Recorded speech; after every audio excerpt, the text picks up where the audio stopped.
सानो खरायोको ठूलो सपना। एउटा सानो खरायो थियो जसको नाम टोपी थियो। टोपी ठूलो हुनासाथ धेरै टाढासम्म उफ्रन सक्ने बन्न चाहन्थ्यो। तर ऊ सानै भएकाले उसका साथीहरू उसलाई जिस्काउँथे। तिमी सानो छौ, ठूलो उफ्रिन सक्दैनौ, उनीहरूले भन्थे। तर टोपीले हिम्मत हारेन। ऊ प्रत्येक दिन बगैँचामा उफ्रने अभ्यास गर्थ्यो। बिहान घाम झुल्किँदा ऊ सानो ढुङ्गाबाट उफ्रिन्थ्यो। साँझ पर्न लाग्दा झन अग्ला ठाउँबाट प्रयास गर्थ्यो।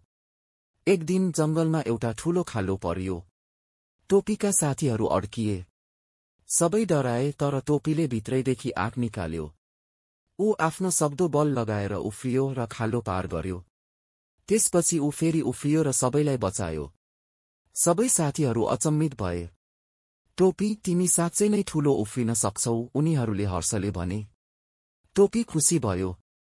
उसले बुझ्यो सानो भए पनि ठूला सपना देख्न सकिन्छ र मेहनत गरेपछि ती पूरा पनि गर्न सकिन्छ। शिक्षा, मिहिनेत, आत्मविश्वास र निरन्तर अभ्यासले असम्भव जस्तो देखिने कुराहरू पनि सम्भव हुन सक्छन्।